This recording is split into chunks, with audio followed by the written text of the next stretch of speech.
Now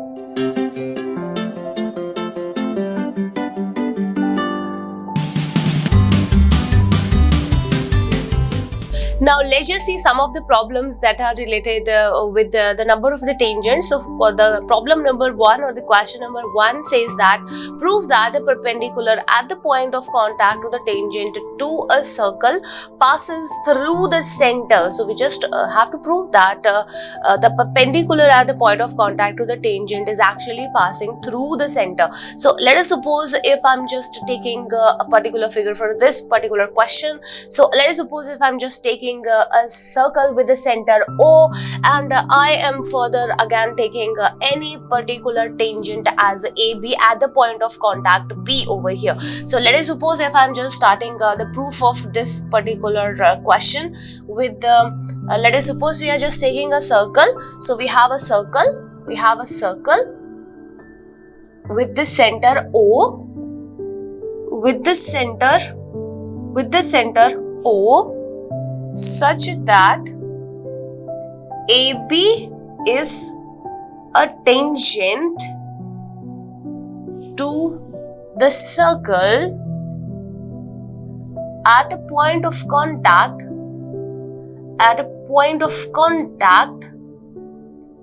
P, say.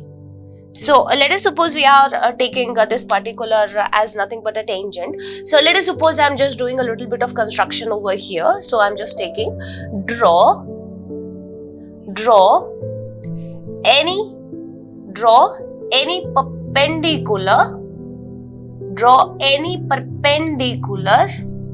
on AB from a point Q on the circle such that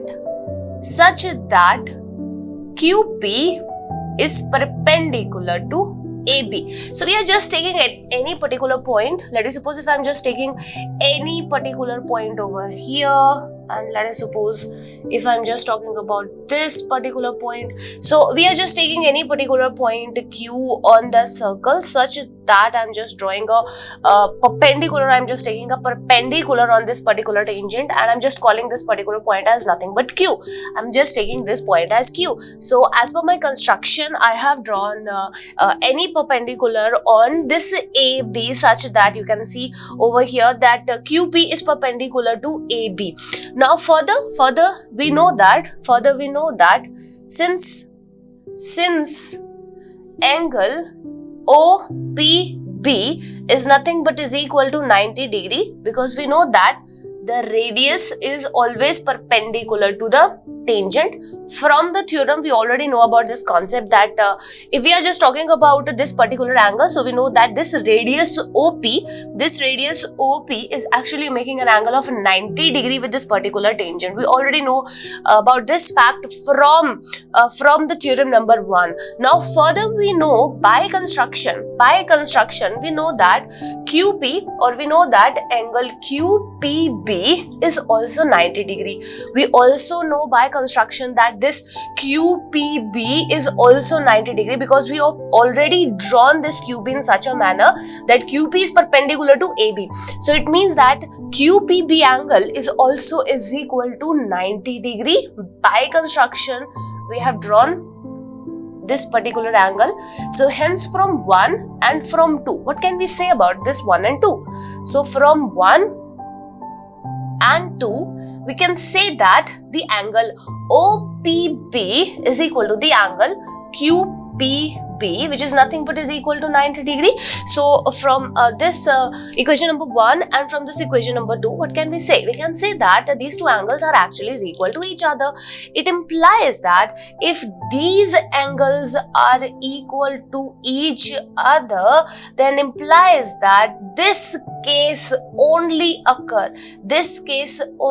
occur if O lies if O lies on QP.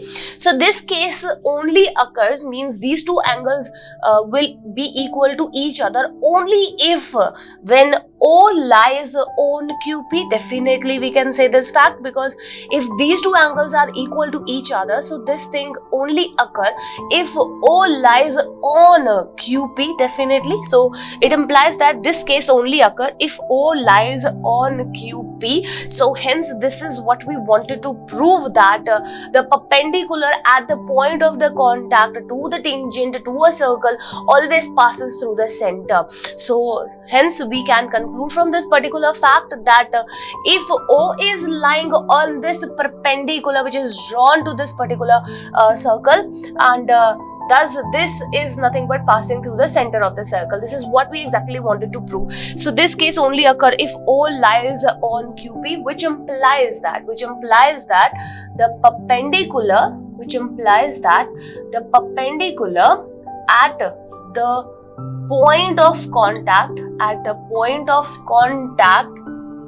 to the tangent to a circle passes through the center, and this is what we wanted to prove. Hence proved. So this is nothing but all about this question number 1.